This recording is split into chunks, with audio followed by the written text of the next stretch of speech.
ಎಲ್ಲರೂ ಹೇಗಿದ್ದೀರಿ? I hope ಎಲ್ಲರೂ ಚೆನ್ನಾಗಿದ್ದೀರಿ ಅಂತ ಅನ್ಕೋತೀನಿ. ಆ್ಯಂಡ್ ಇವತ್ತಿನ ಈ ವಿಡಿಯೋ ತುಂಬಾ ಸ್ಪೆಷಲ್ ಆಗಿರುತ್ತೆ ಅಂತ ಹೇಳ್ಬೋದು. ಯಾಕಂದರೆ ನೀವೆಲ್ಲರೂ ಕೂಡ ರಿಕ್ವೆಸ್ಟ್ ಮಾಡ್ಕೊಂಡಿದ್ರಿ ನಮಗೆ ಆಫ್ಲೈನ್ ಮೊದಲು ಹೇಳಿ. ಯಾಕಂದರೆ GST ತೊಗೊಳ್ಳೋದು ಎಲ್ರಿಗೂ ಸಾಧ್ಯ ಆಗೋದಿಲ್ಲ.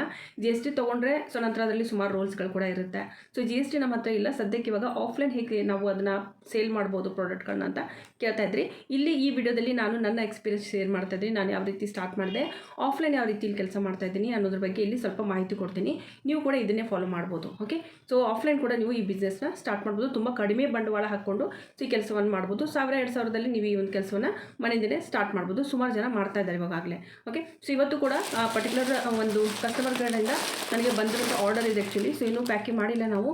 ಇದು ಹೋಗ್ತಾ ಇದೆ. ಸೊ ಇಲ್ಲಿ ನಿಮ್ಗೆ ಕಾಣಿಸ್ತಾ ಇದೆಯಲ್ಲೋ ಕರೆಕ್ಟಾಗಿ ಗೊತ್ತಿಲ್ಲ. ಸೊ ಈ ರೀತಿ ಪ್ಲಾಸ್ಟಿಕ್ ಕವರಲ್ಲಿ ನಾವು ಹಾಕಿಬಿಟ್ಟು ಬಾಕ್ಸಲ್ಲಿ ಹಾಕಿ ನಂತರ ಇವುಗಳನ್ನ ಅವ್ರಿಗೆ ಕಳಿಸ್ತೀವಿ. ಲೋಕಲ್ ಆದರೂ ಅಷ್ಟೇ, ಅಂದರೆ ಆನ್ಲೈನ್ ಆದರೂ ಕೂಡ ಅಷ್ಟೇ. ಸೊ ಅದೇ ರೀತಿಯೇ ಪ್ಯಾಕಿಂಗ್ನ ಮಾಡ್ತೀವಿ. ಓಕೆ, ಸೊ ಇವತ್ತು ಈ ವಿಡಿಯೋದಲ್ಲಿ ಆಫ್ಲೈನು ಹೇಗೆ ಮಾರೋದು ಅನ್ನೋದನ್ನು ತಿಳಿಸ್ತಾ ಇದ್ದೀನಿ. ಸ್ಟೆಪ್ ಬೈ ಸ್ಟೆಪ್ ಹೇಳ್ತಾ ಹೋಗ್ತೀನಿ. ಕೇರ್ಫುಲ್ಲಾಗಿ ಚೆನ್ನಾಗಿ ತಿಳ್ಕೊಳ್ಳಿ ಯಾವ ರೀತಿ ಮಾರ್ಬೋದು ಅಂತ. ಇಲ್ಲಿ ಕನಿಷ್ಠ ಅಂತಂದರೆ ಒಂದು 5-6 ಮೇನ್ ಇಂಪಾರ್ಟೆಂಟ್ ಟಿಪ್ಸ್ಗಳನ್ನ ಹೇಳ್ತೀನಿ. ಸೊ ಆ ಟಿಪ್ಸ್ಗಳನ್ನ ಫಾಲೋ ಮಾಡಿದರೆ ಖಂಡಿತವಾಗ್ಲೂ ಮನೆಯಿಂದ ನೀವು ಕೆಲಸವನ್ನು ತುಂಬ ಸಕ್ಸಸ್ಫುಲಿ ನಡೆಸ್ಕೊಂಡು ಹೋಗ್ಬೋದು. ಓಕೆ, ನಂತರ ನಿಮ್ಗೆ ಅನಿಸಿದ್ರೆ ಅಂತಂದರೆ ಚೆನ್ನಾಗಿ ನಡೀತಾ ಇದೆಯಪ್ಪ ಅಂತಂದರೆ ಸೊ ಅವಾಗ ನೀವು ಏನು ಮಾಡ್ಬೋದು ಅಂದರೆ ಒಂದು GST ಎಲ್ಲ ತೊಗೊಂಡು ಪ್ರೊಫೆಷ್ನಲ್ಲಾಗಿ ಇನ್ನೂ ತುಂಬ ಚೆನ್ನಾಗಿ ನೀವು ಮುಂದುವರ್ಸ್ಕೊಂಡು ಹೋಗ್ಬೋದು. ಓಕೆ, ಸೊ ಒಬ್ಬರು ಮನೇಲಿ ಸ್ಟಾರ್ಟ್ ಮಾಡಿದ್ರು ಕೂಡ ಮನೇಲಿ ಒಂದು 3-4 ಜನ ಹೆಣ್ಮಕ್ಳಿದ್ರು ಅವ್ರಿಗೂ ಕೂಡ ಒಂದು ಉದ್ಯೋಗ ಸಿಕ್ಕಂಗಾಗುತ್ತೆ. ಸೊ ಆ ರೀತಿ ನೀವು ಮಾಡ್ಬೋದು ಈ ಕೆಲಸನ. ಸೊ ಇಲ್ಲಿ ಫಸ್ಟಿಗೆ ನಾನು ನಿಮಗೆ ಇಲ್ಲಿ ಸ್ವಲ್ಪ ತೋರ್ಸೋಕ್ಕೆ ಇಷ್ಟಪಡ್ತೀನಿ. ಇಲ್ಲಿ ನಾನು ನಿಮಗೆ ಅಮೆಝಾನಲ್ಲಿ ಫಸ್ಟಿಗೆ ತೋರಿಸ್ತಾ ಇದ್ದೀನಿ. ಯಾಕಂದರೆ ಇದು ಬಿಸ್ನೆಸ್ ಏನಿದೆಯಲ್ವ ನೋಡೋದಕ್ಕೆ ಎಲ್ರಿಗೂ ಅನಿಸುತ್ತೆ ತುಂಬ ಚಿಕ್ಕ ಬಿಸ್ನೆಸ್ ಇದೆ, ಯಾರು ಇದನ್ನು ಮಾಡಬೇಕು ಅಂತ ಹೇಳಿ. ಬಟ್ ಅದು ಇದರಲ್ಲಿ ತುಂಬಾ ಚೆನ್ನಾಗಿ ನಾವು ದುಡಿಬೋದು. ಆ್ಯಂಡ್ ಇಲ್ಲಿ ನೀವು ನೋಡ್ತಾ ಇರ್ಬೋದು ಇಲ್ಲಿ ನಾನು ನಿಮಗೆ ಹೇರ್ ಬೋಸ್ಗಳನ್ನ ತೋರಿಸ್ತಾ ಇದ್ದೀನಿ. ಹೇರ್ ಬೋಸ್ಗಳನ್ನ ಯಾವ್ಯಾವ ರೀತಿ ಇರುತ್ತೆ, ಯಾರ್ಯಾರಿಗೋಸ್ಕರ ನಾವು ಮಾಡಬೇಕು ಅನ್ನೋದ್ರ ಬಗ್ಗೆ ಕೂಡ ನಾನು ಇಲ್ಲಿ ಇದೇ ವಿಡಿಯೋದಲ್ಲಿ ಡಿಸ್ಕಸ್ ಮಾಡ್ತಾ ಇದ್ದೀನಿ. ಯಾಕಂದರೆ ಕೇವಲ ನಾವು ಹೇರ್ ಬೋ ಅಂತ ಮಾತ್ರ ಕೇಳಿರ್ತೀವಿ ಅಲ್ವಾ. ಬಟ್ ಅದು ಹೇರ್ ಬೋದಲ್ಲೂ ಕೂಡ ಸುಮಾರು ಥರದ ಒಂದು ವೆರೈಟೀಸ್ ಇರುತ್ತೆ. ಸೊ ಯಾವ ರೀತಿಯಿಂದ ಮಾಡಬೇಕು, ಯಾವ ರೀತಿಯಿಂದ ನಾವು ಸ್ಟಾಕ್ ಮಾಡ್ಕೋಬೇಕು, ಸೊ ಅದ್ರ ಬಗ್ಗೆ ಎಲ್ಲ ನಾನು ನಿಮ್ಗೆ ಹೇಳ್ತಾರೆ. ಯಾಕಂದರೆ ಮಾರ್ಕೆಟ್ ಅಂತ ಬಂದಾಗ ಅಲ್ಲಿ ವಯಸ್ಸಾದರೂ ಇರ್ತಾರೆ, ಮತ್ತು ಯಂಗ್ ಒಂದು ಟೀನೇಜ್ ಹುಡುಗಿಯರು ಇರ್ತಾರೆ, ಮತ್ತು ಚಿಕ್ಕ ಚಿಕ್ಕ ಮಕ್ಕಳು ಕೂಡ ಇರ್ತಾರೆ ಅಲ್ವಾ. ಸೊ ಎಲ್ರಿಗೂ ಸಪ್ರೇಟಾಗಿ ನಾವು ಯಾವ ರೀತಿ ಸ್ಟಾಕ್ ಮಾಡಬೇಕು ಎಲ್ಲವೂ ಕೂಡ ನಾನು ಈ ವಿಡಿಯೋದಲ್ಲಿ ಎಕ್ಸ್ಪ್ಲೇನ್ ಮಾಡ್ತಾ ಇದ್ದೀನಿ. ಹೀಗಾಗಿ ಲಕ್ಷ್ಯ ಕೊಟ್ಟು ನೋಡಿ. ಸೊ ಇಲ್ಲಿ ನೀವು ನೋಡ್ತಾ ಇರ್ಬೋದು ಅಮೆಝಾನಲ್ಲಿ ಇವಾಗ ನಾರ್ಮಲಿ ಟೀನೇಜ್ ಹೇರ್ ಬೋ ಅಂತ ನಾವು ಸರ್ಚ್ ಮಾಡಿದ್ವಿ ಅಂತಂದರೆ ಇಲ್ಲಿ ಆಲ್ರೆಡಿ ನೋಡಿ ಮಾರ್ಕೆಟಲ್ಲಿ ಈ ರೀತಿ ಏನು ಮೇಲ್ಗಡೆ ತೋರಿಸ್ತಾ ಇದ್ದಾರಲ್ವ, ಇದು ರೆಡಿಮೇಡ್ ನಿಮಗೆ ಹೋಲ್ಸೇಲಲ್ಲಿ ಸಿಗುತ್ತೆ. ಇಲ್ಲಪ್ಪ ನಾವು ಈ ರೀತಿ ಪ್ರಾಡಕ್ಟ್ಗಳನ್ನು ತೊಗೊಂಡು ನಾವು ನೇರವಾಗಿ ನಾವು ಈ ರೀತಿ ಆಫಿಷಿಯಲ್ ಪೇಜಲ್ಲಿ ಹೋಗಿ ಮಾರ್ತೀವಿ, ನಮಗೆ ಬೇಕು ಅಂತಂದರೆ ಪ್ಲೀಸ್ ಕಾಮೆಂಟ್ ಮಾಡಿ. ಮುಂದೆ ಯಾವುದಾದ್ರೂ ಒಂದು ಟೈಮಲ್ಲಿ ಅಂದರೆ ನನಗನ್ಸಿದ ಮಟ್ಟಿಗೆ. ಬಟ್ ಆದರೆ ನಾನು ಇದನ್ನು ಆಲ್ಮೋಸ್ಟ್ ಅವಾಯ್ಡ್ ಮಾಡ್ತಾ ಇದ್ದೀನಿ. ಮನೆಯಲ್ಲೇ ಹ್ಯಾಂಡ್ಮೇಡ್ ಪ್ರಾಡಕ್ಟ್ಗಳನ್ನೇ ಮಾಡಿ ಅಂತ ನಾನು ಹೇಳ್ತೀನಿ. ಬಟ್ ಇಲ್ಲ ಯಾರಿಗೆ ಮಾಡೋಕ್ಕೆ ಸಾಧ್ಯ ಇಲ್ವೋ ಸೊ ಅಂಥವ್ರು ಇವುಗಳನ್ನ ಹೋಲ್ಸೇಲಲ್ಲಿ ತಂದುಬಿಟ್ಟು ನೀವು ಆನ್ಲೈನು ಅಥವಾ ಆಫ್ಲೈನಲ್ಲಿ ನೀವು ಮಾರ್ಬೋದು. ಓಕೆ, ಬಟ್ ಹೇರ್ ಬೋ ಬಗ್ಗೆ ಮಾತಾಡಿದರೆ ಈ ರೀತಿ ಒಂದು ಟೀನೇಜ್ ಹೇರ್ ಬೋಸ್ಗಳಿರುತ್ತೆ. ಇವುಗಳಂತೂ ನೋಡಿಕೊಂಡು ಸೊ ಸೇಮ್ ಇದೇ ರೀತಿ ಹೇರ್ ಬೋಸ್ಗಳನ್ನ ನೀವು ರೆಡಿ ಮಾಡ್ಕೋಬೇಕಾಗುತ್ತೆ. ಆ್ಯಂಡ್ ಅದೇ ರೀತಿ ಇವಾಗ ಹೇರ್ ಬೋಸ್ದು ಇವಾಗ ಟೀನೇಜ್ ಅಂತ ನಾವು ಸರ್ಚ್ ಮಾಡಿದ್ದೀವಲ್ವ, ಅದೇ ರೀತಿ ನೀವು ಏನು ಮಾಡೋದಂದರೆ ಇಲ್ಲಿ ವುಮೆನ್ಸ್ ಅಂತ ಬರುತ್ತೆ. ಓಕೆ, ವುಮೆನ್ಸ್ ಹೇರ್ ಬೋ ಅಂತ ಹೇಳಿ. ಓಕೆ, ಸೊ ಇಲ್ಲಿ ವುಮೆನ್ಸ್ ಹೇರ್ ಬೋ ಅಂತ ಬಂದಾಗ ಈ ರೀತಿ ಇರುತ್ತೆ. ಸೊ ಈ ರೀತಿ ಎಲ್ಲ ನೋಡಿಕೊಂಡು ಸೊ ಈ ರೀತಿ ಕೂಡ ನೀವು ಸ್ಟಾಕ್ ಮಾಡಬೇಕಾಗುತ್ತೆ. ಕಲರ್ ಒಂದು ನೋಡಿಕೊಂಡು ಅಂದರೆ ದೊಡ್ಡವರಾದರೆ ತುಂಬ ಕಲರ್ಫುಲ್ ಹಾಕ್ಕೊಳ್ಳೋದಿಲ್ಲ, ತುಂಬ ಡೀಸೆಂಟಾಗಿರೋದನ್ನು ಅವ್ರು ಹಾಕೋತಾರೆ. ಹೀಗಾಗಿ ನಾನು ಹೇಳ್ತಿರೋದು ಮೇನ್ ಇವಾಗ ನಾವು ಟೀನೇಜರು ಮತ್ತು ವುಮೆನ್ಸ್ ಅಂತ ಹೇಳಿ ಬಂದಾಗ ಸ್ಕ್ರಂಚಿ ಆಯಿತು, ಹೇರ್ ಬೋಸ್ ಆಯಿತು, ಫ್ಯಾಬ್ರಿಕ್ ಕಲರ್ ತುಂಬಾ ಇಂಪಾರ್ಟೆಂಟು ಮತ್ತು ಕ್ವಾಲಿಟಿ ಕೂಡ. ಯಾಕಂದರೆ ನಾನು ಹೇಳೋದಂತಂದರೆ ಇವಾಗ ತುಂಬ ದೊಡ್ಡವರು ಇರ್ತಾರಲ್ವ, ಅಂದರೆ ನಮ್ಮ ವಯಸ್ಸರು ಅಂತ ಅಂದ್ಕೊಂಡು ನಾವು ಹಾಕೋತೀವಿ ಇಲ್ಲೂ ಅಂತ ಅಲ್ಲ. ಬಟ್ ಆದರೆ ಕಲರ್ ತುಂಬಾ ಸ್ವಲ್ಪ ನಾರ್ಮಲ್ಲು, ತುಂಬ ಆಫಿಷಿಯಲ್ ಚೆನ್ನಾಗಿ ಕಾಣಿಸ್ಬೇಕು ಆ ರೀತಿ ತೊಗೋತೀವಿ. ಬಟ್ ಚಿಕ್ಕ ಚಿಕ್ಕ ಮಕ್ಕಳಿಗೆ ತುಂಬ ಕಲರ್ಫುಲ್ಲು ಡಾರ್ಕ್ ಕಲರ್ಸ್ಗಳು ಬೇಕಾಗುತ್ತೆ. ರೆಡ್, ಗ್ರೀನ್, ಯೆಲ್ಲೋ ಮತ್ತು ಈ ರೀತಿ ಸುಮಾರು ಒಂದು ಆರೆಂಜ್ ಕಲರ್ ಈ ರೀತಿ ಎಲ್ಲ ಬೇಕಾಗುತ್ತೆ. ಬಟ್ ದೊಡ್ಡವರು ಅಂತ ಬಂದಾಗ ಫ್ಯಾಬ್ರಿಕ್ ಕಲರ್ದು ಸ್ವಲ್ಪ ಲಕ್ಷ್ಯ ಕೊಟ್ಟು ನೋಡಿಕೊಂಡು ಡಿಸೈನ್ ಕೂಡ ನೋಡಿಕೊಂಡೆ ಡೀಸೆಂಟಾಗಿರೋ ಥರ ರೆಡಿ ಮಾಡ್ಕೊಂಡು ಸ್ಟಾಕ್ ಮಾಡ್ಕೋಬೇಕು. ಎಷ್ಟು ಸ್ಟಾಕ್ ಮಾಡಬೇಕು, 500 ಅಥವಾ ನಿಮ್ಮ ಕಡೆಯಿಂದಾದರೆ 1000. ಸೊ ಆ ರೀತಿ ಸ್ಟಾಕ್ ಮಾಡ್ಕೊಂಡು ನಂತರ ಬಿಸ್ನೆಸ್ನ ಅನೌನ್ಸ್ಮೆಂಟ್ ಮಾಡಿ. ಹಾಗೇ ಮಾಡೋಕ್ಕೆ ಹೋಗಬೇಡಿ. 1-2 ಮಾಡಿದ್ವಾ ಸೊ ಇವತ್ತೇ ಅನೌನ್ಸ್ ಮಾಡೋಕ್ಕೆ ಹೋಗಬೇಡಿ. ಓಕೆ, ಸೊ ನಿಮ್ಮ ಹತ್ರ ಸ್ಟಾಕ್ ಇರಬೇಕು. ಸ್ಟಾಕ್ ಇದ್ದರೆ ಸೊ ಹೆಡೇಕ್ ಇರೋದಿಲ್ಲ. ಸೊ ಅವಾಗ ಮತ್ತೆ ನೆಕ್ಸ್ಟ್ ಸ್ಟಾಕ್ ಮುಗಿದ ಹಾಗೆ ನಂತರ ನೀವು ಮಾಡಿ ಇಡ್ಬೋದು. ಆ ರೀತಿ ಮಾಡ್ಕೊಳ್ಳಿ. ಓಕೆ, ಒಂದಿದ್ದು. ಇನ್ನೊಂದು ನಾನು ನಿಮಗೆ ಸ್ಕ್ರಂಚಿ ತೋರಿಸ್ತಾ ಇದ್ದೀನಿ. ಸ್ಕ್ರಂಚಿ ಫಾರ್ ಟೀನ್ಸ್ ಅಂತ ಹೇಳಿ, ಅಂದರೆ ಟೀನೇಜರ್ಗೋಸ್ಕರ. ಸೊ ಇಲ್ಲಿ ನೋಡ್ತಾ ಇರೋದು ಸೈಜ್ ಅಕಾರ್ಡಿಂಗ್ ಕೂಡ ನೀವು ಸ್ಕ್ರಂಚಿಗಳನ್ನ ಮಾಡಬೇಕು. ಚಿಕ್ಕ ಚಿಕ್ಕ ಮಕ್ಕಳಿಗೂ ಕೂಡ ಸ್ಕ್ರಂಚಿ ಮಾಡಬೇಕು. And middle of the age, like ಇವಾಗ ಕಾಲೇಜ್ಗೆಲ್ಲ ಹೋಗ್ತಾರಲ್ಲ ಹುಡುಗಿಯರು, ಅವರು ಎಲ್ ಸೈಜ್ ಯೂಸ್ ಮಾಡ್ತಾರೆ. Okay, large. ಸೊ ಅದನ್ನು ನೀವು ತೊಗೋಬೋದು. ಎಕ್ಸೆಲ್ ಯಾರು ಜಾಸ್ತಿ ತೊಗೊಳ್ಳೋದಿಲ್ಲ, ಯಾಕಂದರೆ ಅಷ್ಟೊಂದು ಹೇರ್ಸ್ ಯಾರಿಗೂ ಇರೋದಿಲ್ಲ.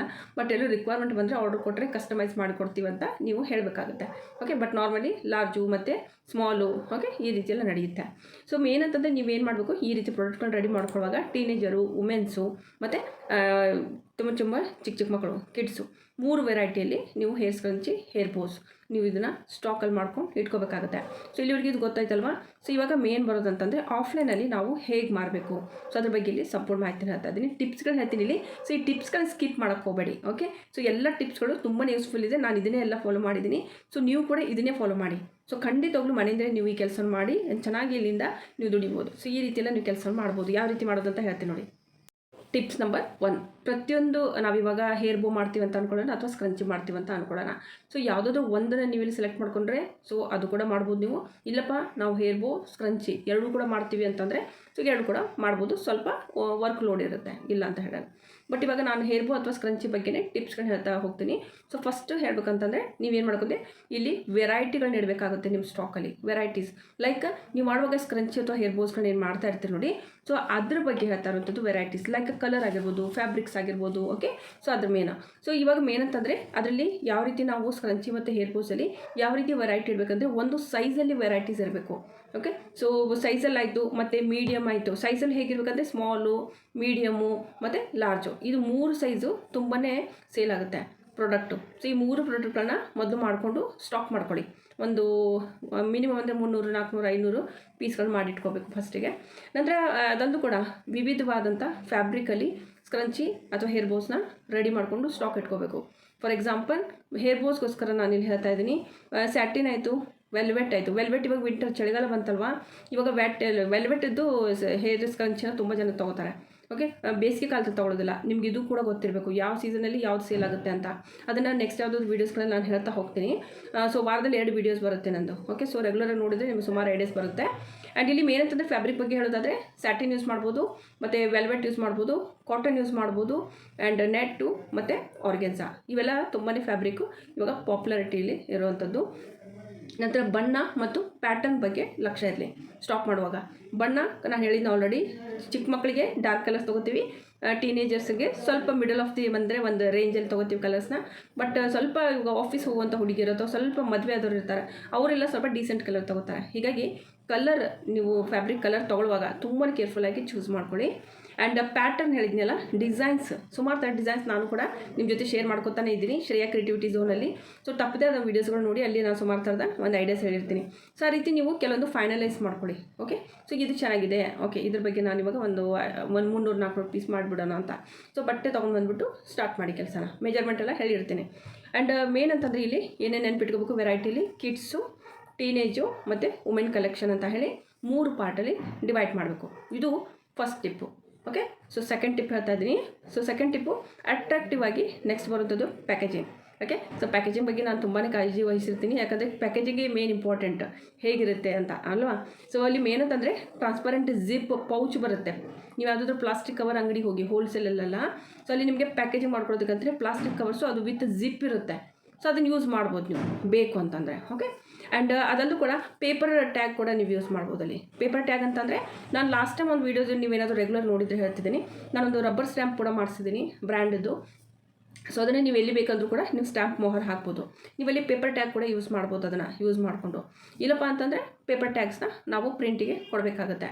ಸ್ಟಾರ್ಟಿಂಗಲ್ಲಿ ಭಾಳ ಕೊಡೋಕ್ಕೆ ಹೋಗಬೇಡಿ, 100-200 ಪೀಸ್ ಮಾಡಿಸ್ಕೊಳ್ಳಿ, ತುಂಬ ಜಾಸ್ತಿ ಕಾಸ್ಟ್ ಹೋಗೋಲ್ಲ. ಓಕೆ, ಆ್ಯಂಡ್ ಅಂದರೆ ತುಂಬ ಚೆನ್ನಾಗಿ ಅಟ್ರಾಕ್ಟಿವ್ ಆಗಿ ಕಾಣಿಸುತ್ತೆ. ಆಫ್ಲೈನ್ ಅಂದರೂ ಕೂಡ ನಿಮ್ಮ ಬ್ರ್ಯಾಂಡ್ ಹೆಸರನ್ನ ಪ್ರಿಂಟ್ ಮಾಡಿಸ್ಬೇಕಾಗುತ್ತೆ ಕಾರ್ಡ್ ಮೇಲೆ. ನಾನು ಆಲ್ರೆಡಿ ನಿಮಗೆ ಹೇಳಿದ್ದೀನಿ, ನೋಡಿಲ್ಲ ನೀವು ಯಾರಾದರೂ ಅಂತಂದರೆ ಹೊಸಬರು ನೋಡ್ತಾ ಇದ್ದೀರಂದರೆ ನೆಕ್ಸ್ಟ್ ವೀಡಿಯೋದಲ್ಲಿ ನಾನು ಅದ್ರ ಬಗ್ಗೆ ಅಪ್ಡೇಟ್ ಕೊಡ್ತೀನಿ, ನಾನು ಯಾವ ರೀತಿ ಕಾರ್ಡ್ಸ್ ಮಾಡಿದ್ದೀನಿ ಅಂತ ಹೇಳಿ. ಓಕೆ, ಏನೇನು ಮೆನ್ಷನ್ ಇದೆ ಅದರಲ್ಲಿ ಎಲ್ಲವನ್ನೂ ತೋರಿಸ್ತೀನಿ. 2 ಕಾರ್ಡನ್ನು ಮಾಡಿಸಿದ್ದೀನಿ. ಓಕೆ, ನನ್ನ ಬಿಸ್ನೆಸ್ಗೆ. ಆ್ಯಂಡ್ ಫಾರ್ ಎಕ್ಸಾಂಪಲ್ ಇವಾಗ ನಿಮ್ಮ ಬ್ರ್ಯಾಂಡ್ ಹೆಸರು ಅದರಲ್ಲಿ ಬರೀಬೇಕಾಗುತ್ತೆ. ಸೊ ನಂತರ ಒಂದು ಥ್ಯಾಂಕ್ ಯು ಕಾರ್ಡು ಕೂಡ ನೀವು ಮಾಡಿಸ್ಬೇಕಾಗುತ್ತೆ. ಓಕೆ, ಥ್ಯಾಂಕ್ ಯು ಕಾರ್ಡು ಮತ್ತು ಅದಲ್ಲೂ ಕೂಡ QR ಕೋಡ್ ಕೂಡ ನೀವು ಹಾಕಬೇಕಾಗುತ್ತೆ. ಇನ್ಸ್ಟಾಗ್ರಾಮಲ್ಲಿ ಹಾಕಿ. ಸುಮಾರು ಜನ ನಿಮ್ಮ ಇನ್ಸ್ಟಾಗ್ರಾಮ್ ಒಂದು ID ಮಾಡಿ, ಐಡಿಯಲ್ಲಿ ಮಾಡಿಬಿಟ್ಟು ನಿಮ್ಮ ಒಂದು ಸ್ಕ್ರಂಚಿ ಹೇರ್ ಬೋಸೋದು ನೀವೇ ಕೂಡ ಒಂದು ಮೇನ್ ರೀಲ್ಸ್ಗಳು ಮಾಡಿ ಹಾಕ್ತಾ ಶುರು ಮಾಡಿ. ಅವಾಗ ಏನಾಗುತ್ತೆ, ಆನ್ಲೈನ್ ನಿಮ್ಮ ಕಸ್ಟಮರ್ಸ್ ಬಂದೇ ಬರ್ತಾರೆ. ಬಟ್ ನಾನು ಹೇಳೋದಂದರೆ ಆಫ್ಲೈನಿಗೂ ಕೂಡ ನೀವೊಂದು ಇನ್ಸ್ಟಾಗ್ರಾಮ್ ಪೇಜ್ ಇಟ್ಕೊಳ್ಳೇಬೇಕು.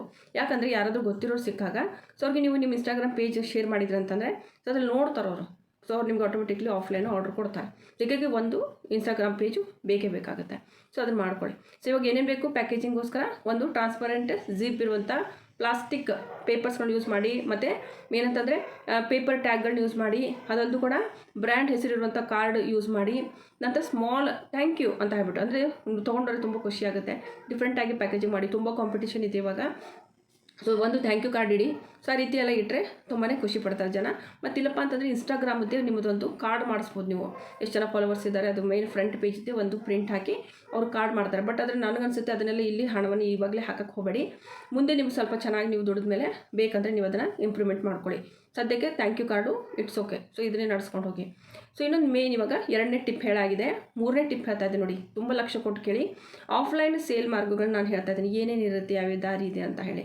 ನಾನು ಆ್ಯಕ್ಚುಲಿ ನೋಟ್ ಮಾಡಿಟ್ಟಿದ್ದೀನಿ ಇದ್ರ ಬಗ್ಗೆ ಎಲ್ಲ ಯಾವ ರೀತಿ ಏನಿದೆ ಅಂತ. ಸೊ ಮೇನ್ ಅಂತಂದರೆ ನೀವೇನು ಮಾಡೋಕ್ಕಂದ್ರೆ ಯಾವಾಗೇನೋ ನಾವು ಪ್ರಾಡಕ್ಟನ್ನು ರೆಡಿ ಮಾಡಿದ್ವಿ, ಪ್ಯಾಕೇಜಿಂಗ್ ಕೂಡ ಮಾಡಿದ್ವಿ. ಸೊ ಪ್ಯಾಕ್ ಮಾಡಿದ ಮೇಲೆ ಈ ಪ್ರಾಡಕ್ಟ್ಗಳನ್ನ ಆಫ್ಲೈನು ಹೇಗೆ ಮಾರೋದು ಸೊ ಅಂಥದ್ದನ್ನು ಹೇಳ್ತಾ ಇದ್ದೀನಿ. ಮೇನ್ ಅಂತಂದರೆ ನೀವೇನು ನೋಡ್ಕೊಂಡ್ರೆ ನೀವಿರೋ ಜಾಗದಲ್ಲಿ ಇವಾಗ ಬ್ಯೂಟಿ ಪಾರ್ಲರ್ಸ್ ಎಲ್ಲ ಇರುತ್ತೆ. ನಿಮಗೆಲ್ಲರೂ ಸುಮಾರು ಪಾರ್ಲರ್ಸ್ಗಳಾಗಿದೆ, ಒಂದೊಂದು ಓಣಿಯಲ್ಲಿ ಎಷ್ಟೆಷ್ಟು ಪಾರ್ಲರ್ಗಳಿದೆ. ಸೊ ನೀವೇನು ಮಾಡ್ಕೊಂಡ್ರೆ ಬೂಟಿಕ್ ಅಥವಾ ಪಾರ್ಲರ್, ಲೇಡೀಸ್ ಬೂಟಿಕ್ಕು ಮತ್ತು ಪಾರ್ಲರ್ಗೆಲ್ಲ ವಿಸಿಟ್ ಮಾಡಬೇಕು. ಮತ್ತು ಅದೊಂದು ಕೂಡ ಟೇಲರ್ ಶಾಪ್ನ ಮಿಸ್ ಮಾಡೋಕ್ಕೆ ಹೋಗಬೇಡಿ. ಟೇಲರಿಂಗ್ ಶಾಪಲ್ಲಿ ಕೂಡ ಸುಮಾರು ಹೆಣ್ಮಕ್ಳು ಬರ್ತಾ ಹೋಗ್ತಾ ಇರ್ತಾರೆ. ಸೊ ಅಂಥವ್ರಿಗೆ ಏನು ಮಾಡಿದರೆ ಸ್ಯಾಂಪಲ್ ತೋರಿಸಿ. ಓಕೆ, 10 ಜನ ತೋರಿಸ್ತೀರಾ, 4 ಜನ ಆದರೂ ಓಕೆ ಅಂತಾರ. ಸೊ ಚೆನ್ನಾಗಿ ಪ್ರಾಡಕ್ಟ್ ಮೊದಲು ನೀವು ರೆಡಿ ಮಾಡಿ, ಅದು ನೋಡೋದಕ್ಕೆ ಚೆನ್ನಾಗಿರಬೇಕು. ಸೊ ಅದು ಕೂಡ ತುಂಬ ಇಂಪಾರ್ಟೆಂಟ್ ಆಗುತ್ತೆ. ಯಾಕಂದರೆ ಮತ್ತು ಬಟ್ಟೆ ಕ್ವಾಲಿಟಿ ಚೆನ್ನಾಗಿರಬೇಕು. ಸೊ ಅಂದಾಗ ಮಾತ್ರ ಆಫ್ಲೈನ್ ನಾವು ಯಾರಿಗಾದ್ರೂ ತೋರಿಸಿದಾಗ ಸೊ ಚೆಂದ ಕಂಡುತ್ತೆ. ಸೊ ಅವ್ರದ್ದು ನಿಮಗೆ ಒಂದು ಸ್ಯಾಂಪಲ್ಸ್ಕೊಂಡು ತೊಗೋತಾರೆ. ಇನ್ನೊಂದು ಕಮಿಷನ್ ಸಿಸ್ಟಮ್ ಇಡೋದನ್ನು ಸ್ಟಾರ್ಟ್ ಮಾಡಿ. ಇದರಲ್ಲಿ ಯಾವಾಗ ನಾವು ಅವ್ರ ಹತ್ರ ಹೋಗ್ತೀವಿ, ಟೈಲರ್ ಹತ್ರ, ಬೂಟಿಕ್ಕಲ್ಲಿ ಅಥವಾ ಪಾರ್ಲರಲ್ಲಿ ಹೋಗ್ತೀವಿ, ನಾವು ನಮ್ಮ ಪ್ರಾಡಕ್ಟ್ನ ತೋರಿಸೋದ್ರ ಜೊತೆ ಕಮಿಷನ್ ಅವ್ರಿಗೆ ಹೇಳ್ತೀವಿ ನಾವು ಎಷ್ಟು ಅಂತ ಹೇಳಿ. ಸೊ ಫಾರ್ ಎಕ್ಸಾಂಪಲ್ ಇವಾಗ 30 ರೂಪಾಯಿಗೆ ನಾನು ಸ್ಕ್ರಂಚಿನ ಕೊಡ್ತಾಯಿದ್ದೀನಿ ಅಂತ ಅಂದ್ಕೊಳ್ಳೋಣ. ಓಕೆ, 30 ರೂಪಾಯಿಗೆ ನಾನು ಸ್ಕ್ರಂಚಿ ಕೊಡ್ತಾಯಿದ್ದೀನಿ. ಸೊ ಅದಕ್ಕೆ ನಾನು ಏನು ಮಾಡ್ತೀನಿ, ಅವ್ರಿಗೆ 10 ರೂಪಾಯಿ ಕಮಿಷನ್ ನೀವು ಇಟ್ಕೊಳ್ಳಿ. ಸೊ 20 ರೂಪೀಸು ನಂದೇನಿದೆಯೋ ನನಗೆ ಕೊಡಿ ಅಂತ, ಒಂದೊಂದು ಪೀಸ್ಗೆ ಅಂತ ಹೇಳ್ಬಿಟ್ಟು ನೀವು ಸ್ಟಾರ್ಟಿಂಗಲ್ಲಿ ಈ ರೀತಿ ಮಾಡಬೇಕಾಗುತ್ತೆ. 10 ರೂಪಾಯಿ ಸಿಗುತ್ತಲ್ವಾ, ಆ ಒಂದು ವಿಷಯಕ್ಕೆ ನೀವು ಎದುರಿಗಿನ ವ್ಯಕ್ತಿ ಶಾಪಲ್ಲಿ ಇದ್ದಿರುತ್ತೆ, ಯಾರಾದರೂ ಕೇಳಿದ್ರು ಕೊಡೋಣ, ಇಲ್ಲ ಅಂತಂದರೆ ಇಲ್ಲ ಅಂತ ಹೇಳ್ಬಿಟ್ಟು ಶಾಪ್ನವ್ರಿಗೆ ಇದೊಂದು ಮೈಂಡ್ ಸೆಟ್ ಇರುತ್ತೆ. ಸೊ ಯಾವುದು ಪ್ರಾಡಕ್ಟ್ ಏನು ವೇಸ್ಟ್ ಆಗೋಲ್ಲ ಅಂತ. ಯಾಕಂದ್ರೆ ಸುಮಾರು ಜನ ಬರ್ತಾ ಹೋಗ್ತಾ ಇರ್ತಾರೆ. ಒಂದು ಪ್ರಾಡಕ್ಟ್ ನಿಮಗೆ ಚೆಂದ ಅನಿಸಿರಲಿಲ್ಲ, ಬಟ್ ನೆಕ್ಸ್ಟ್ ಕಸ್ಟಮರ್ಗೆ ತುಂಬ ಚೆಂದ ಅನಿಸುತ್ತೆ ಅದು. ಸೊ ಅವ್ರು ತೊಗೋತಾರೆ. ಸೊ ಆ ರೀತಿ ನಾವು ಪಾಸಿಟಿವಲ್ಲೇ ಹೋಗಬೇಕಾಗುತ್ತೆ. ಸೊ ನಾನು ಹೇಳೋ ಪ್ರಕಾರ ನಾನು ಇಲ್ಲಿರುವಂಥ ಶಾಪಿಗೆ ಏನು ಹಾಕ್ತಾಯಿದ್ದೀನಿ, ಇಲ್ಲೂ ಕೂಡ ಸೇಮ್ ಕಮಿಷನ್ ಬೇಸ್ ಮೇಲೆ ಕೊಡ್ತಾ ಇರುವಂಥದ್ದು. 30 ರೂಪೀಸ್ ಇರೋ ಪ್ರಾಡಕ್ಟು 10 ರೂಪಾಯಿಗೆ ಡಿಸ್ಕೌಂಟು ಅವ್ರು ಮಾಡಿ ನಾವು ಏನು ಮಾಡ್ತೀವಿ 20 ರೂಪೀಸ್ ವಾಪಸ್ ತೊಗೋತೀನಿ, 10 ರೂಪೀಸ್ ಅವ್ರು ಕಟ್ ಮಾಡ್ಕೋತಾರೆ. ಇದರಿಂದ ಅವ್ರಿಗೂ ಕೂಡ ಯಾವುದೇ ರೀತಿ ನುಕ್ಸಾನ ಆಗೋದಿಲ್ಲ, ನಮಗೂ ಕೂಡ ಆಗೋದಿಲ್ಲ. ಸೊ ಇಲ್ಲಿವರೆಗೂ ಕ್ಲಿಯರ್ ಆಯಿತಾ? ನೆಕ್ಸ್ಟ್ ಏನು ಮಾಡ್ಬೇಕಂತಂದರೆ, ಈ ಒಂದು ಕಮಿಷನ್ ಬೇಸ್ ನಿಮ್ಗೆ ಅರ್ಥ ಆಗಿದೆ ಅಂತ ಅನ್ಕೋತೀನಿ. ನಂತರ ಏನು ಮಾಡಬೇಕು, ಮಂತ್ಲಿ ಸ್ಟಾಕ್ನ ಅಪ್ಡೇಟ್ ಮಾಡ್ತಾ ಹೋಗಬೇಕು ಒಂದು ಎಕ್ಸೆಲ್ ಶೀಟಲ್ಲಿ. ಓಕೆ, ಮಂತ್ಲಿ ಸ್ಟಾಕು ಎಷ್ಟು ಉಳಿದಿದೆ, ಎಷ್ಟು ಇವಾಗಿಲ್ಲ, ಓಕೆ ಎಷ್ಟು ಹೋಯಿತು. ಓಕೆ, ಸೊ ಅದ್ರದ್ದೊಂದು ಒಂದು ಶೀಟ್ ರೆಡಿ ಮಾಡಬೇಕು ನೀವು, ಅದರಲ್ಲಿ ಅಪ್ಡೇಟ್ ಮಾಡ್ತಾ ಹೋಗಬೇಕಾಗುತ್ತೆ. ಇದರಿಂದ ನಿಮ್ಗೆ ಕ್ಲಿಯರ್ ಆಗುತ್ತೆ ಅದನ್ನು ನೋಡ್ತಾ ಹೋದರೆ. ಇಲ್ಲಾಂದರೆ ಎಲ್ಲ ಎಣಿಸ್ತಾ ಕೂಡಬೇಕಾಗುತ್ತೆ ಪ್ರಾಡಕ್ಟ್ಗಳನ್ನ. ಹೀಗಾಗಿ ನಾನು ಇದ್ರ ಬಗ್ಗೆ ಎಲ್ಲ ಬರುವಂಥ ವೀಡಿಯೋಸ್ಗಳಲ್ಲಿ ಹೇಳ್ತೀನಿ ಯಾವ ರೀತಿ ನಾನು ಮೇಂಟೈನ್ ಮಾಡ್ತಿದ್ದೀನಿ. ನೀವು ಕೂಡ ಮಾಡ್ಬೋದು, ಮೊಬೈಲ್ ಇದ್ದರೆ ಮೊಬೈಲಲ್ಲಿ ಕೂಡ ಮಾಡ್ಬೋದು. ಬಟ್ ಇಲ್ಲಪ್ಪ ಅಂತಂದರೆ ಸೊ ನೀವು ಯಾವುದಾದ್ರೊಂದು ಬುಕ್ ಮೇಂಟೈನ್ ಮಾಡ್ಬೋದು. ಓಕೆ, ಆ್ಯಂಡ್ ನಾನು ಎಕ್ಸೆಲ್ ಶೀಟ್ ಜೊತೆಗೆ ಡೈರಿ ಕೂಡ ಮೇಂಟೈನ್ ಮಾಡ್ತೀನಿ. ಡೈರಿ ಬೇರೆ ಕೆಲಸಕ್ಕೆ ಯೂಸ್ ಮಾಡ್ತಾಯಿದ್ದೀನಿ, ಅದನ್ನು ನೆಕ್ಸ್ಟ್ ವೀಡಿಯೋದಲ್ಲಿ ಹೇಳ್ತೀನಿ ಅಂತ ಹೇಳಿದ್ದೀನಿ. ಸೊ ಇವಾಗ ಇದೇ ಬಗ್ಗೆ ನಾನು ಹೇಳ್ತಾ ಇದ್ದೀನಿ, ಆಫ್ಲೈನ್ ಬಗ್ಗೆ. ಓಕೆ, ಆ್ಯಂಡ್ ಇದಾದರೂ ಕೂಡ ನೆಕ್ಸ್ಟ್ ನಾವು ಟಿಪ್ ಹೇಳ್ತಾ ಇದ್ದೀನಿ. ಸೊ ಇಲ್ಲಿವರೆಗೆ ನಿಮ್ಗೆ ಗೊತ್ತಾಯ್ತಲ್ವಾ ಆಫ್ಲೈನ್ ಹೇಗೆ ನಾವು ಮಾಡಬೇಕಂತ. ಟಾರ್ಗೆಟ್ ಮಾಡಬೇಕು ಪಾರ್ಲರು, ಟೈಲರು ಮತ್ತು ಬುಟಿಕ್. ಓಕೆ, ಕಮಿಷನ್ ಬೇಸ್ ಮೇಲೆ ಅವರಿಗೆ ಕೊಡ್ತೀವಂತ ಹೇಳಬೇಕು. ನಂತರ ಸ್ಟಾಕ್ ಬಗ್ಗೆ ಸ್ವಲ್ಪ ಗಮನ ಇರಲಿ.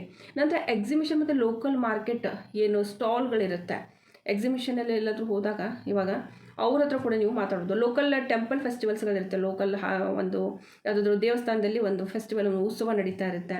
ಓಕೆ, ಅಥವಾ ಯಾವುದಾದ್ರೂ ಎಕ್ಸಿಬಿಷನ್ ಇರುತ್ತೆ. ಸೊ ಅಲ್ಲಿ ಏನು ಮಾಡ್ಬೇಕಂದ್ರೆ ಸ್ಮಾಲ್ ಟೇಬಲ್ನ ಒಂದು ರೆಂಟ್ಗೋಸ್ಕರ ಬುಕ್ ಮಾಡ್ಕೊಳ್ಳಿ. ಓಕೆ, ನಾನು ಹೇಳೋ ಪ್ರಕಾರ. ಸೊ ನಿಮ್ಮ ಮನೇಲಿ ಯಾರಾದರೂ ಇದ್ದಾರೆ ಅಂತಂದರೆ ಅಟ್ಲೀಸ್ಟ್ ಆ ಪ್ರಾಡಕ್ಟ್ಗಳನ್ನ ಅಲ್ಲಿ ಇಡಿ. ಮೇನ್ ಅಂತಂದರೆ ಅಲ್ಲಿ ಸುಮಾರು ಜನ ತೊಗೋತಾರೆ. ಆ್ಯಂಡ್ ಸ್ವಲ್ಪ ಕಡಿಮೆ ಪ್ರೈಸ್ ಇಡಿ, ಹೈ ಪ್ರೈಸ್ ಯಾವತ್ತೂ ಇಡೋಕ್ಕೆ ಹೋಗಬೇಡಿ ಸ್ಟಾರ್ಟಿಂಗಲ್ಲಿ. ಓಕೆ, 20 ರೂಪಾಯಿಗಿಂತ ಜಾಸ್ತಿ, 20-30 ರೂಪಾಯಿಗಿಂತ ಜಾಸ್ತಿ ಕೊಡೋಕ್ಕೆ ಹೋಗಬೇಡಿ ಸ್ಕ್ರಂಚಿನ. ಸೊ ಅಂದಾಗ ಮಾತ್ರ ಜನ ತೊಗೊತಾರೆ. ಸ್ಟಾರ್ಟಿಂಗಲ್ಲಿ ಕಡಿಮೆ ರೇಟನ್ನೇ ಇಡಿ. ಓಕೆ, ನಂತರ ಏನು ಮಾಡ್ಬೋದು, ಕೊಂಬೋ ಒಂದು ಪ್ಯಾಕನ್ನು ನೀವು ರೆಡಿ ಮಾಡ್ಬೋದು. ಕೊಂಬೋ ಪ್ಯಾಕ್ ಅದು ಒಂದು ಫೆಸ್ಟಿವಲಲ್ಲಿ, ಉತ್ಸವದಲ್ಲಿ. ಸೊ ಫಾರ್ ಎಕ್ಸಾಂಪಲ್ ಇವಾಗ ನಾನು ಸಿಂಗಲ್ ತೋರಿಸ್ತೀನ 30 ರೂಪಾಯಿ ಅಂತ ಹೇಳ್ತೀನಿ. ಅದನ್ನು ಕೊಂಬೋ ಪ್ಯಾಕ್ ಕೂಡ ಇದೆ, ನೀವು ಬೇಕಂದ್ರೆ ಇದನ್ನು ತೊಗೋಬೋದು ಅಂತ ಅದನ್ನು ಕೂಡ ಅವ್ರ ಮುಂದೆ ಇಡ್ಬೋದು. ಅದರಲ್ಲಿ ನೀವು 3 ಸ್ಕ್ರಂಚಿದು ಪ್ಯಾಕ್ ಮಾಡ್ತೀರ ಅಥವಾ 3 ಹೇರ್ ಬೋಸ್ದು ಪ್ಯಾಕ್ ಮಾಡಿರ್ತೀರ. ಇಲ್ಲಿ 3 ಹೇರ್ ಬೋ ಅಥವಾ 3 ಹೇರ್ ಬೋ ಸ್ಕ್ರಂಚಿ ನಾವು ಕೊಡ್ತಾಯಿದ್ವಿ, ಅದಕ್ಕೆ 100 ರೂಪೀಸ್ ಮಾತ್ರ ಅಂತ ನಾವು ಹೇಳ್ಬೋದು. ಸೊ ಇದರಲ್ಲಿ ಒಂದೊಂದು ನೀವು 30 ರೂಪಾಯಿಗಿಂತ ತೊಗೊಳೋಕ್ಕಿಂತ 3 ಕೊಂಬೋ ಪ್ಯಾಕ್ ಇದೆ. ಸೊ ಇದು ನಿಮಗೆ ಇಷ್ಟ ಆದರೆ ಇದನ್ನೇ ತೊಗೊಳ್ಳಿ, 100 ರೂಪಾಯಿ ಕೊಡಿ ಅಂತ ನೀವು ಹೇಳ್ಬೋದು. ಸೊ ಇದು ಮಿನಿಮಮ್ ಪ್ರೈಸ್ ಅಂತ ಇರ್ತೀನಿ. ಸೊ ಇಷ್ಟು ನೀವು ಮಾಡ್ಬೋದು. 3 ಪೀಸ್ ಹೋದರೂ ಕೂಡ 100 ರೂಪೀಸ್ ಬರ್ತಾ ಇದೆ. ಸೊ 100 ರೂಪಾಯಿ ಕೂಡ ಖಾಲಿ ಕೂತ್ರೆ ಯಾರೂ ಕೊಡೋದಿಲ್ಲ. ಸೊ ಹೀಗಾಗಿ ಹೇಳ್ತಾ ಇರೋದು. ನಂತರ ಫ್ರೆಂಡ್ಸ್ ಮತ್ತು ಫ್ಯಾಮಿಲಿ ನೆಟ್ವರ್ಕಲ್ಲಿ ಇಡಿ ನೀವು ಯಾವಾಗಲೂ ಕೂಡ.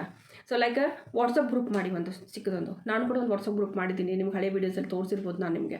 ಓಕೆ, ಸೊ ಶೇರ್ ಮಾಡಿದ್ದೀನಿ. ಸೊ ವಾಟ್ಸಪ್ ಗ್ರೂಪ್ ಮಾಡಿಬಿಟ್ಟು ನೇಬರ್ಸ್ ಏನು ಲೇಡೀಸ್ ಇರ್ತಾರೆ, ನಿಮ್ಮ ಓಣಿಯಲ್ಲಿ ಎಷ್ಟು ಜನ ಹೆಣ್ಮಕ್ಳು ಇರ್ತಾರೆ, ಅವ್ರನ್ನೆಲ್ಲರೂ ಕೂಡ ಅದರಲ್ಲಿ ಆ್ಯಡ್ ಮಾಡಿ ಸ್ಯಾಂಪಲ್ಸ್ಗಳು ಮಾಡ್ತೀವಲ್ಲ, ಸೊ ಅದನ್ನ ಅಲ್ಲಿಗೆ ಹಾಕಿ. ಯಾರಾದರೂ ಬೇಕಂದವರು ಆರ್ಡ್ರ್ ಮಾಡಿ ಅಂತ ಹೇಳಿ ಒಂದು ಮೆಸೇಜ್ ಹಾಕ್ಬೋದು. ಸೊ ಆ ಒಂದು ಗ್ರೂಪಲ್ಲಿರೋರು ನೋಡ್ತಾ ಇರ್ತಾರೆ. ಓಕೆ, ಸೊ ಆ ರೀತಿ ಒಂದು ಮಾಡ್ಕೊಳ್ಳಿ. ಇನ್ನೊಂದು ಬೈ 2 get 1 ಫ್ರೀ ಆಫರ್ನ ನೀಡಿ ವಾಟ್ಸಪ್ಪಲ್ಲಿ. 2 ತೊಗೊಂಡ್ರೆ 1 ಫ್ರೀ ಅಂತ. ಯಾವಾಗ ಫ್ರೀ ಅಂತ ಕೇಳುತ್ತೆ ನೋಡಿ ಜನರಿಗೆ, ಸೊ ತಕ್ಷಣ ಆರ್ಡರ್ ಕೊಡೋಕ್ಕೆ ಸ್ಟಾರ್ಟ್ ಮಾಡ್ತಾರೆ. ಸೊ ಮೇನ್ ನಾನು ಹೇಳುವಂಥದ್ದು ಇವನ್ನೇ ಎಲ್ಲ ಮಾರ್ಕೆಟಿಂಗ್ ಮಾಡುವಂಥ ಟಿಪ್ಸ್ಗಳು ನಿಮ್ಗೆ ಶೇರ್ ಮಾಡ್ತಾ ಇದ್ದೀನಿ. ಸೊ ನಾನು ಕೂಡ ಅದನ್ನೇ ಫಾಲೋ ಮಾಡ್ತಾ ಇರೋದು. ಸೊ ಅಂದಾಗ ಮಾತ್ರ ನನಗೆ ಆರ್ಡರ್ಸ್ಗಳು ಬರ್ತಾ ಇದೆ. ಓಕೆ, ಸೊ 2 ತೊಗೊಂಡ್ರೆ 1 ಫ್ರೀ ಅಂತ ಹೇಳಿಬಿಟ್ರೆ ನಿಮ್ಮ ಓಣಿಯಲ್ಲಿರೋ ಹೆಣ್ಮಕ್ಳು ಖಂಡಿತವಾಗ್ಲೂ 10 ಜನರಲ್ಲಿ 2 ಆರ್ಡರ್ ಕೊಡ್ತಾರೆ. ಸೊ ಒಬ್ಬರು ಹಾಕ್ಕೊಂಡು ಮಾರ್ಕೆಟಲ್ಲಿ ಹೋದಾಗ ಮತ್ತೆ ಯಾರಾದರೂ ಅವ್ರಿಗೆ ಕೇಳ್ತಾರೆ ಇದನ್ನು ಎಲ್ಲಿಂದ ತೊಗೊಂಡಿರೋಂಥ, ನಂತರ ಅವ್ರು ನಿಮ್ಮ ಹೆಸರು ತೊಗೋತಾರೆ. ಸೊ ಆ ರೀತಿ ಸ್ವಲ್ಪ ಮಾಡಲೇಬೇಕಾಗುತ್ತೆ ನಾವು ಅಲ್ವಾ. ಸೊ ಒಬ್ಬರು ಸೇಲ್ ಆದರೂ ಖುಷಿ ಪಡಿ, ಒಬ್ಬರಾದ್ರೂ ತೊಗೊಂಡು ಹೋಗಿ ಮಾರ್ಕೆಟಲ್ಲಿ ಹಾಕೋತಾ ಇದ್ದಾರೆ, ಸೊ ಓಡಾಡ್ತಾ ಇದ್ದಾರೆ, ಸೊ ನಂದು ಬ್ರ್ಯಾಂಡ್ ಇದು, ಸೊ ಅದನ್ನು ಯಾರಾದರೂ ನೋಡಿ ಮತ್ತವ್ರು ನಿಮ್ಗೆ ಕಾಂಟ್ಯಾಕ್ಟ್ ಮಾಡ್ತಾರೆ. ಓಕೆ, ಆ್ಯಂಡ್ ಮತ್ತೊಂದು ಇದೊಂದು ಕೂಡ ನೀವು ಏನಂತಂದರೆ ಯಾವಾಗ ಇವರು ಹಾಕ್ಕೊಂಡು ಹೋಗ್ತಾರೆ ಆವಾಗ ಒಬ್ಬರ ಬಾಯಿಂದ ಮತ್ತೊಬ್ಬರ ಬಾಯಿಗೆ ಏನು ಹರಡುತ್ತೆ ನೋಡಿ. ಸೊ ಅದರಲ್ಲಿ ತುಂಬಾ ಪವರ್ಫುಲ್ ಇರುತ್ತೆ ಬಿಸ್ನೆಸ್ ಗ್ರೋ ಆಗೋದಕ್ಕೆ. ಸೊ ಈಗ ಹೇಳ್ತಾರೆ ಯಾರಿಗಾದ್ರೂ ಫ್ರೀ ಕೊಟ್ವಿ, 2 ತೊಗೊಂಡ್ರು 1 ಫ್ರೀ ಕೊಟ್ಟರೆ, ಅಯ್ಯೋ 2 ತೊಗೊಂಡು 1 ಫ್ರೀ ಕೊಟ್ಟರೆ ಅಂತ ಅದನ್ನೇ ಹೇಳ್ತಾ ಅವ್ರು ಹೋಗ್ತಾರೆ. ಸೊ ಅವಾಗ ಅದೇ ಒಂದು ಪಬ್ಲಿಸಿಟಿ ಆಗುತ್ತೆ. ಓಕೆ, ಸೊ ಇದಲ್ಲೂ ಕೂಡ ಇವಾಗ 4ನೇ ಟಿಪ್ ಹೇಳ್ತಾ ಇದ್ದೀನಿ. 4ನೇ ಟಿಪ್ಪು, ಟೈಲರ್ ಮತ್ತು ಫ್ಯಾಷನ್ ಡಿಸೈನರ್ ಜೊತೆಗೆ ಟೈ ಅಪ್ ಮಾಡ್ಕೊಳ್ಳಿ. ಓಕೆ, ಟೈಲರ್ ಯಾರಾದರೂ ಟೈಲರ್ಸ್ ಇರ್ತಾರೆ, ಲೇಡೀಸ್ ಟೈಲರ್ ಆಗಿರ್ಬೋದು, ಜೆಂಟ್ಸ್ ಟೈಲರ್ ಅಂತೂ ತುಂಬಾ ಹೆಲ್ಪ್ ಮಾಡ್ತಾರೆ. ಇನ್ನು ಲೇಡೀಸು ನನಗೆ ಅನಿಸ್ಬಿಟ್ಟು ನನ್ನ ಎಕ್ಸ್ಪೀರಿಯನ್ಸ್ ಹೇಳ್ತಾ ಇದ್ದೀನಿ. ಎಲ್ಲರೂ ಹೆಣ್ಮಕ್ಳು ಒಂದೇ ಥರ ಇರಲ್ಲ, ಬಟ್ ಆದರೆ ಲೇಡೀಸ್ ಟೈಲರ್ಗಿಂತ ಜೆಂಟ್ಸ್ ಟೈಲರ್ಸ್ ತುಂಬಾ ಹೆಲ್ಪ್ ಮಾಡ್ತಾರೆ. ಸೊ ಅವ್ರು ನಿಮ್ಗೆ ಸಪೋರ್ಟ್ ಕೂಡ ಮಾಡ್ತಾರೆ. ಸೊ ಅಂಥವ್ರ ಹತ್ರ ಸ್ವಲ್ಪ ಟೈ ಅಪ್ ಮಾಡ್ಕೊಳ್ಳಿ. ಫಾರ್ ಎಕ್ಸಾಂಪಲ್ ಡ್ರೆಸ್ ಮಾಡಿದ ಗ್ರಾಹಕರಿಗೆ ಮ್ಯಾಚ್ ಆಗುವಂಥ ಒಂದು ಬೋ ಇದೆ, ಸೊ ನೀವು ತೊಗೋತೀರಾ ಅಂತ ಅವ್ರಿಗೆ ಹೇಳಿ ಆ ರೀತಿ ಆಫರ್ ಮಾಡಿ ಅಂತ ಹೇಳಿ. ಸೊ ಅವ್ರಿಗೆ ಕಮಿಷನ್ ಬೇಸ್ ಮೇಲೆ ನೀವು ನಿಮ್ಮ ಪ್ರಾಡಕ್ಟ್ಗಳನ್ನ ಕೊಡ್ತಾ ಹೋಗಿ. ನಾನು ಹೇಳಿದ್ದೀನಲ್ವಾ, 30 ರೂಪಾಯಿ ಇದ್ದರೆ 10 ರೂಪಾಯಿ ಕಮಿಷನ್, ಆ ರೀತಿ ಮಾಡ್ತಾ ಹೋಗ್ಬೋದು. ಸೊ ಸ್ಕ್ರಂಚಿನ ಮತ್ತು ಹೇರ್ ಬೋನ ಸಜೆಸ್ಟ್ ಮಾಡೋದಕ್ಕೆ ಹೇಳಿ ಕಸ್ಟಮರ್ಗೆ. ಸೊ ಯಾವುದಾದ್ರೂ ಒಂದು ಡ್ರೆಸ್ ಫ್ರಾಕ್ ಅಥವಾ ಚೂಡಿದಾರ ಏನಾದರೂ ಹೊಲಿದಿದ್ದೀವಿ ಅಂದಮೇಲೆ ತೊಗೊಳೋ ಬರ್ತಾರಲ್ಲ ಗ್ರಾಹಕರು, ಸೊ ಇದೇ ಕಲರ್ ಸೇಮ್ ಮ್ಯಾಚಿಂಗ್ ನನ್ನ ಹತ್ರ ಹೇರ್ ಬೋಸ್ಗಳಿದೆ, ಸೊ ತೊಗೋತೀರಾ ನೋಡ್ತೀರಾ ಅಂತ ಜಸ್ಟ್ ಅವ್ರು ಮುಂದೆ ಇಟ್ಟರೆ ಸಾಕು. 10 ಜನದ ಮುಂದೆ ಇಟ್ಟರೆ 5ರಿಂದ 6 ಆದರೂ ಸೇಲ್ ಆಗುತ್ತೆ. ಸೊ ಹೀಗಾಗಿ ನೀವು ಟೈ ಅಪ್ ಮಾಡ್ಕೊಳ್ಳಿ, ಅವ್ರಿಗೂ ಕೂಡ ಕಮಿಷನ್ ಸಿಗುತ್ತಲ್ವಾ. ಸೊ ಆ ರೀತಿ ಮಾಡ್ಕೊಳ್ಳಿ. ನಂತರ ಪ್ರಾಫಿಟ್ ಅವ್ರ ಜೊತೆಗೆ ನೀವು ಶೇರ್ ಮಾಡ್ಕೋಬೋದು ಬೇಕಂದರೆ, ಇಲ್ಲಾಂದರೆ ನೀವು ಕಮಿಷನ್ ಬೇಸ್ ಮೇಲೆ ಕೊಡಿ. ಓಕೆ, ಇದು ಒಂದದು. ಇನ್ನೊಂದು ಮಾರ್ಕೆಟಿಂಗ್ ಟಿಪ್ಸ್ ಹೇಳ್ತಾ ಇದ್ದೀನಿ ನಾನು, ಇನ್ನೊಂದು ತುಂಬ ಇಂಪಾರ್ಟೆಂಟ್ ಇದು ಮಾರ್ಕೆಟಿಂಗ್ ಟಿಪ್ಸ್. ಏನು ಫಾಲೋ ಮಾಡ್ತಾ ಇದ್ದೀನಿ ಅಂದರೆ, ಇದು ಯಾವುದು ಆಫ್ಲೈನು. ಓಕೆ, ವಿಸಿಟಿಂಗ್ ಕಾರ್ಡ್ಸ್ ಮಾಡಿಸ್ಬೇಕು. ಒಂದು ನಾನು ಕಾರ್ಡ್ಸ್ ಮಾಡಿಸಿದ್ದೀನಿ, ನಿಮ್ಮೆಲ್ಲರಿಗೂ ತೋರಿಸಿದ್ದೀನಿ ಹಳೆ ವೀಡಿಯೋಸಲ್ಲಿ. ಬೇಕು ಅಂತಂದರೆ ಪ್ಲೀಸ್ ಕಾಮೆಂಟ್ ಮಾಡಿ, ನೆಕ್ಸ್ಟ್ ವೀಡಿಯೋದಲ್ಲಿ ತೋರಿಸ್ತೀನಿ ನಾನು ನಿಮಗೆ ವಿಸಿಟಿಂಗ್ ಕಾರ್ಡ್ ಹೇಗೆ ಮಾಡಿದ್ದೀನಿ ಅಂತ. ನಂತರ ಪ್ಯಾಂಪ್ಲೆಟ್ಸ್ ಪ್ರಿಂಟ್ ಮಾಡಿಸ್ಬೇಕು. ಪ್ಯಾಂಪ್ಲೆಟ್ ಪ್ರಿಂಟ್ಸ್ ನಾನು ಮಾಡಿಸಿದ್ದೀನಿ, ಹೇಗೆ ಮಾಡಿಸೋದಂತೂ ಕೂಡ ನೆಕ್ಸ್ಟ್ ವಿತ್ ಅ ಸ್ಯಾಂಪಲ್ ತೋರಿಸ್ತೀನಿ, ಎಕ್ಸ್ಪ್ಲೈನ್ ಮಾಡ್ತೀನಿ. ಸೊ ಆ ರೀತಿ ಮಾಡಿಸ್ಬೇಕು. ಓಕೆ, ನಂತರ ಲೋಕಲ್ ಟೈಲರಿಂಗ್ ಶಾಪು ಮತ್ತು ಬ್ಯೂಟಿ ಪಾರ್ಲರು, ಲೇಡೀಸ್ ಹಾಸ್ಟೆಲ್ಗಳಿಗೆ ವಿಸಿಟ್ ಮಾಡಿ ಇಫ್ ಪಾಸಿಬಲ್. ಅದರ್ವೈಸ್ ಏನು ಮಾಡಿ ಅಂದರೆ, ಸಿಂಪಲ್ಲಾಗಿ ಒಂದು ಪ್ರಚಾರಕ್ಕೋಸ್ಕರ ಏನು ಇವಾಗ ಬೆಳಿಗ್ಗೆ ನ್ಯೂಸ್ ಪೇಪರಲ್ಲಿ ಹಾಕ್ತಾ ಇರ್ತಾರೆ ನೋಡಿ ಪೇಪರ್ಸ್ಗಳನ್ನ, ಸೊ ಆ ರೀತಿ ಪ್ರಿಂಟ್ ಮಾಡಿಸಿ 30 ರೂಪೀಸ್ ಓನ್ಲಿ, 30 ರೂಪಾಯಿಗೆ ಹೋಮ್ ಮೇಡ್ ಹೇರ್ ಸ್ಕ್ರಚ್ಚಿ ಅವೈಲೇಬಲ್ ಅಂತ ಹೇಳಿ. ಸೊ ಅದೇನು ಇರುತ್ತಲ್ವ ಅದನ್ನು ನೀವು ಪೇಪರ್ ಹಂಚೋರ್ಗೂ ಕೂಡ ಕೊಟ್ಟರು, ಮಾರ್ನಿಂಗ್ ಟೈಮ್ ಎಲ್ಲರೂ ಮನೆಗೂ ಪೇಪರ್ ಜೊತೆ ಅದು ಕೂಡ ಮುಟ್ಬಿಡುತ್ತೆ. ಸೊ ಅದ್ರಲ್ಲಿ ಎಷ್ಟೋ ಜನರಿಗೆ ಮುಟ್ಟಿದ ಮೇಲೆ ಎಷ್ಟೋ ಜನ ನಿಮಗೆ ಕಾಂಟ್ಯಾಕ್ಟ್ ಕೂಡ ಮಾಡ್ತಾರೆ, ಕೆಲವರು ಕಾಂಟ್ಯಾಕ್ಟ್ ಮಾಡಲ್ಲ. ಬಟ್ ಅದನ್ನು ಪಾಸಿಟಿವ್ ಆಗಿ ತೊಗೊಂಡು ಹೋಗಬೇಕಾಗುತ್ತೆ. ಓಕೆ, ನಾವು ಮಾಡೋ ಕೆಲಸ ಮಾಡಲೇಬೇಕಾಗುತ್ತೆ. ಸೊ ಈ ಕೆಲಸ ಖಂಡಿತವಾಗ್ಲೂ ಮಾಡಿ, ನಾನು ಮಾಡ್ತಾಯಿದ್ದೀನಿ. ಆ್ಯಂಡ್ ಅದರಲ್ಲೂ ಕೂಡ ನೆಕ್ಸ್ಟ್ ಇನ್ಸ್ಟಾಗ್ರಾಮಲ್ಲಿ ಆಲ್ರೆಡಿ ಒಂದು ಪೇಜ್ ಮಾಡಿರಿ. ಇದು ನಿಮಗೆ ಆನ್ಲೈನಲ್ಲಿ ಜನ ನಿಮ್ಮನ್ನು ಯಾವಾಗ ನೀವೊಂದು ಕಾಗದ ಪ್ರಿಂಟ್ ಮಾಡಿಸಿರಲ್ವ, ಅದರಲ್ಲಿ ನಿಮ್ಮದು ಒಂದು ಇನ್ಸ್ಟಾಗ್ರಾಮದ್ದು ಪೇಜಿದ್ದು ID ಹಾಕಿ.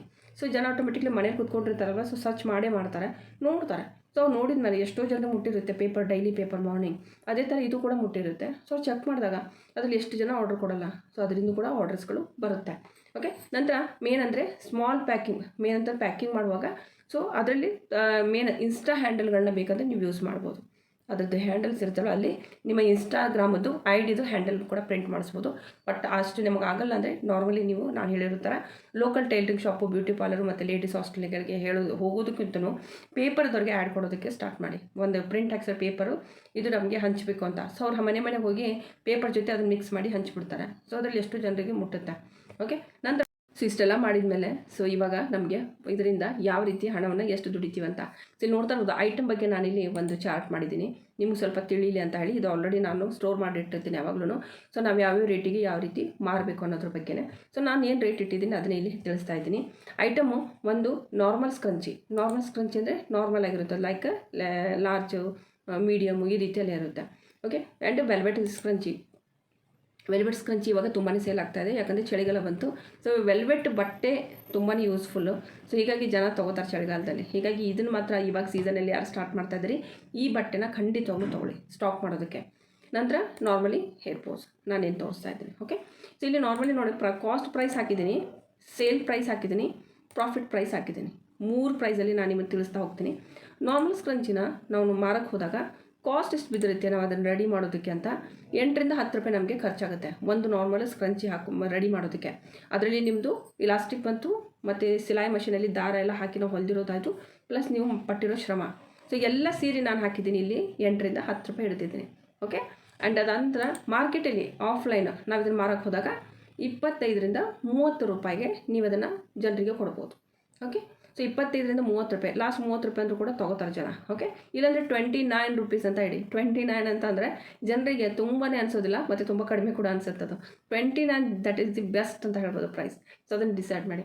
ಸೊ ನಂತರ ನಿಮ್ಮದು ಇಲ್ಲಿ ಪ್ರಾಫಿಟ್ ನೋಡಿದರೆ ಎಷ್ಟಂದರೆ ಬಂತು ಅಂದರೆ 15ರಿಂದ 20 ರೂಪಾಯಿ ಒಂದೊಂದು ಪ್ರಾಡಕ್ಟಿಗೆ ನಾವು ಬರ್ತಾಯಿದೆ. ಸೊ ಅಷ್ಟು ನಾನು ತೊಗೋತಾ ಇರೋಂಥದ್ದು. ನಂತರ ವೆಲ್ವೆಟ್ ಸ್ಕ್ರಂಚಿ ಬಗ್ಗೆ ಹೇಳೋದಾದರೆ ವೆಲ್ವೆಟ್ ಬಟ್ಟೆ ಸ್ವಲ್ಪ ಕಾಸ್ಟ್ಲಿ ಇರುತ್ತೆ compared to satin. Okay. Normal scrunchie ಎಲ್ಲ ಮಾಡೋದಿಲ್ಲ ನೋಡಿ. ಸೊ ಇವಾಗ ನಾನು ಏನು ಮಾಡ್ತೀನಿ, ವೆಲ್ವೆಟ್ ಬಟ್ಟೆಯಿಂದ ಸ್ಕ್ರಂಚಿನ ರೆಡಿ ಮಾಡ್ತಾಯಿದ್ದೀನಿ. ಸೊ ಅದು ಇವಾಗ ಕಾಸ್ಟ್ ನಾನು ಬೀಳೋದು 12ರಿಂದ 15 ರೂಪಾಯಿ ಬೀಳುತ್ತೆ. ಅದೇ ನಾವೇನಾದರೂ ಬೇರೆದವ್ರಿಗೆ ಮಾರಿದರೆ 40 ರೂಪಾಯಿಂದ 50 ರೂಪಾಯಿವರೆಗೂ ಮಾರ್ಬೋದು ವೆಲ್ವೆಟ್. ಓಕೆ. ವೆಲ್ವೆಟ್ ಬಟ್ಟೆಗೆ ತುಂಬಾ ಡಿಮ್ಯಾಂಡ್ ಇದೆ. ಆ್ಯಂಡ್ ಈ ಒಂದು ಇದನ್ನು ಜಾಸ್ತಿ ಸ್ಟಾಕ್ ಮಾಡಿ ಚಳಿಗಾಲದಲ್ಲಿ. ಆ್ಯಂಡ್ ನಮಗೆ ಇದರಲ್ಲಿ ಎಷ್ಟು ಲಾಭ ಆಯಿತು, 25ರಿಂದ 30 ರೂಪಾಯಿ ಲಾಭ ಆಯಿತು. ಸೊ ಇಲ್ಲಿ ಮೇಲ್ಗಡೆ ನೋಡಿ, ನಾರ್ಮಲ್ ಸ್ಕ್ರಂಚಿ ಮಾಡಿದರೆ 15ರಿಂದ 20 ರೂಪಾಯಿ ಸಿಗ್ತಾಯಿದೆ. ಬಟ್ ಅದೇ ವೆಲ್ವೆಟ್ ಸ್ಕ್ರಂಚಿ ಮಾಡಿದರೆ 25ರಿಂದ 30 ರೂಪಾಯಿ ಸಿಗ್ತಾಯಿದೆ. ಸೊ ಇಲ್ಲಿ ಹೇರ್ ಬೋ ಬಗ್ಗೆ ನಾನು ಹೇಳೋದಾದರೆ, ಹೇರ್ ಬೋ ನಮಗೆ ಮಾಡೋದಕ್ಕೆ ಎಷ್ಟು ಒಂದು ಇದನ್ನಾಗುತ್ತೆ ಅಂತ, ಹಣ ಬೇಕಾಗುತ್ತೆ ಅಂತ 10ರಿಂದ 15 ರೂಪಾಯಿ ನಾನು ಹಿಡಿದಿದ್ದೀನಿ. ನಮ್ಮ ಶ್ರಮ ಆಯಿತು, ಕ್ಲಿಪ್ ಆಯಿತು, ಬಟ್ಟೆ ಆಯಿತು, ಮತ್ತು ಸ್ಟಿಚಿಂಗಲ್ಲಿ ನಾವು ದಾರ ಎಲ್ಲ ಯೂಸ್ ಮಾಡ್ತೀವಿ, ಅದೆಲ್ಲ ಹಿಡಿದು 10ರಿಂದ 15 ರೂಪಾಯಿ ನಮ್ಮದು ದುಡ್ಡು ಹಾಕಿರುವಂಥದ್ದು. ಮತ್ತು ನಮ್ಮ ಕಷ್ಟಕ್ಕೆ ನಾವು ಶ್ರಮ ಪಟ್ಟಿರ್ತೀವಿ. ಸೊ ಅದಕ್ಕೆಲ್ಲ ಕೂಡಿಸಿ 10ರಿಂದ 15 ರೂಪಾಯಿ. ಆ್ಯಂಡ್ ಅದನ್ನೇ ನಾವು ಬೇರೆದವ್ರಿಗೆ ಮಾರಿದಾಗ 40ರಿಂದ 60 ರೂಪಾಯಿ ನೀವು ಹೇರ್ ಬೋಗೆ ಮಾರ್ಬೋದು. ಸೊ ನನ್ನ ಎಲ್ಲ ಒಂದು ಹೇರ್ ಬೋಸ್ ಎಷ್ಟು ಡಿಸೈನ್ಸ್ ನಾನು ಮಾಡಿದ್ದೀನಿ ಎಲ್ಲವೂ ಕೂಡ ಒಂದು ಸ್ಟಾರ್ಟಿಂಗ್ ಇರೋದೇ ಇವಾಗ 49 ರೂಪಾಯಿಂದ ಹಿಡಿದು ಅದು 89, 99ವರೆಗೂ ಕೂಡ ಇದೆ, depend upon product size. Okay. And ನನಗಿಲ್ಲಿ ಎಷ್ಟು ಸಿಗುತ್ತೆ ಹಾಗಿದ್ರೆ ಮಾರಿದರೆ 25ರಿಂದ 45 ರೂಪಾಯಿ ಸಿಗ್ತಾಯಿದೆ. ಸೊ ಇವು 2 ವೆಲ್ವೆಟು ಮತ್ತು ಹೇರ್ ಬೋಸ್ ಇದೇನು ನಾನು ಇಲ್ಲಿ ಮಾಡಿದ್ದೀನಿ ನೋಡಿ. ಸೊ ಇದ್ರದ್ದು ಇವಾಗ ತುಂಬಾ ಡಿಮ್ಯಾಂಡ್ ಇದೆ. ಸೊ ನೀವು ಇವೆರಡು ಮೊದಲು ಸ್ಟಾಕ್ ಮಾಡ್ಕೊಳ್ಳಿ, ನಂತರ ನಾರ್ಮಲ್ ಸ್ಕ್ರಂಚಿ ಎಲ್ಲ ಸ್ಟಾಕ್ ಮಾಡ್ತಾ ಹೋಗಿ. ಓಕೆ. ಸೊ ಇದರಲ್ಲಿ ತುಂಬಾ ನಿಮಗೆ ಒಂದು ಚೆನ್ನಾಗಿ ಒಂದು ದುಡಿಬೋದು.